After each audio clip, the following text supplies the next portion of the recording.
Segunda-feira, unidade por meio da diversidade. Vamos ampliar um pouquinho mais a compreensão iniciada aqui na lição de domingo.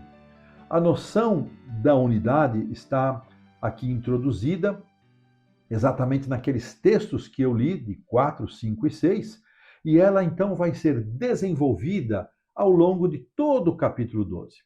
Fica muito claro que o uso de expressões, e eu vou aqui citar aquelas que o autor menciona. No verso 11, um só e o mesmo Espírito, que eu acabei de ler na lição de domingo. Um só Espírito, duas vezes, no verso 13.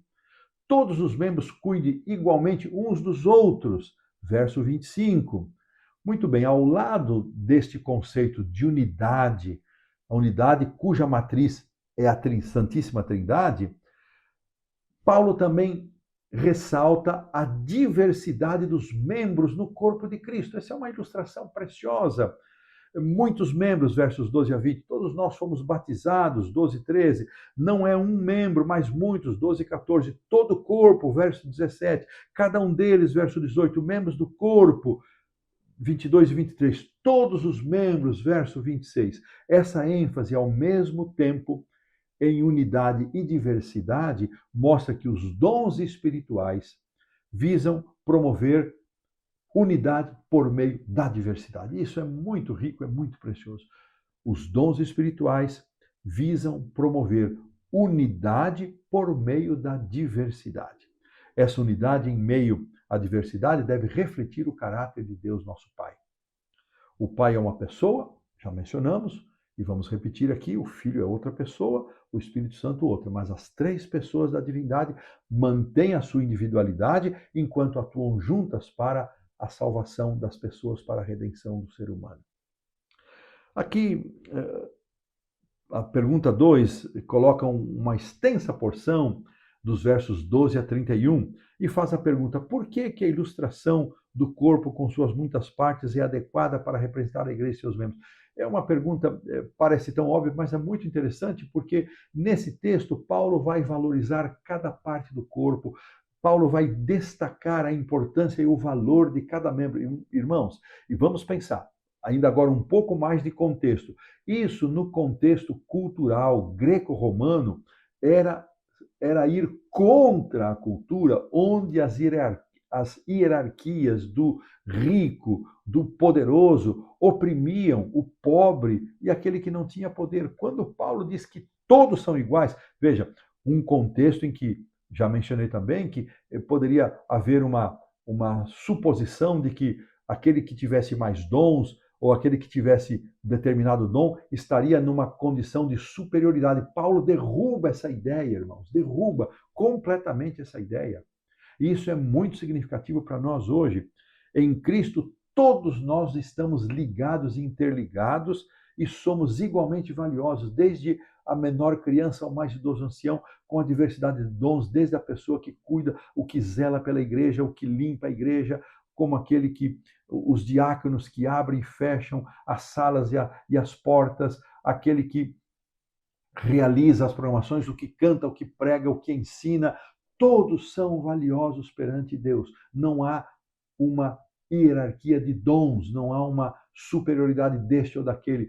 Todos devem agir em unidade para a edificação do corpo de Cristo. Que pensamento maravilhoso. Uma ideia central destacada por Paulo aqui no Coríntios 12 é que, embora os membros do corpo sejam diferentes entre si, eles são mutuamente dependentes, dependem uns dos outros. E ele diz: olha, o pé não pode, a perna não pode caminhar se não for por meio do pé. O pé, por sua vez, depende dos olhos para enxergar o caminho.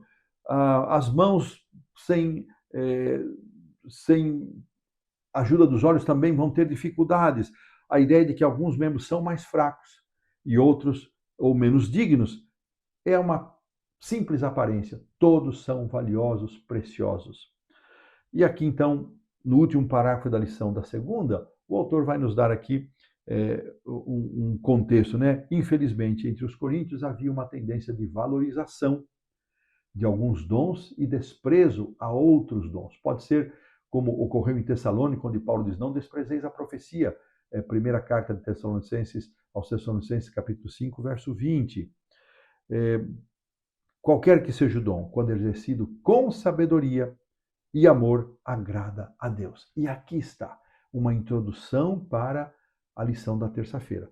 Qualquer dom, quando exercido com sabedoria e amor, agrada a Deus. Quero trazer aqui uma palavra dos comentários de Ellen White, página 45, aquela que eu li anteriormente está na página 43, são os comentários correspondentes à lição de número 6, que aparece na lição completa do professor. E diz assim: dons diferentes são concedidos a pessoas diferentes, para que os obreiros sintam a necessidade uns dos outros. Dons diferentes a pessoas diferentes, para que obreiros sintam a necessidade uns dos outros. Estou aqui repetindo esse texto que eu li na introdução do sábado à tarde. Leio ainda aqui: a unidade que existe entre Cristo e seus discípulos não destrói a personalidade nem de um nem de outro. E ele também se torna, a unidade de Cristo com os discípulos se torna uma matriz. Jesus orou para que isso acontecesse. A unidade de Cristo, a unidade com Cristo, estabelece um vínculo de unidade de uns com os outros. Olha que coisa linda. Como Cristo orou para que os seus discípulos fossem um com ele, uns com os outros, assim como ele era um com o Pai. Ellen White nos afirma que esta nossa unidade com Cristo é a chave que estabelece o vínculo da unidade de uns para com os outros. Ou seja, nós só podemos ter união de uns com os outros se estivermos unidos a Cristo. E aí vem a pergunta: será que eu estou tão unido a Cristo que me permite estar unido com os meus irmãos diferentes, os meus irmãos que têm dons diferentes, que muitas vezes têm até ideias diferentes, pensamentos diferentes? Que Deus nos dê esta unidade com Cristo para que possamos fortalecer o vínculo fraterno de uns com os outros. Dessa maneira, colocamos assim um ponto final na lição da segunda-feira.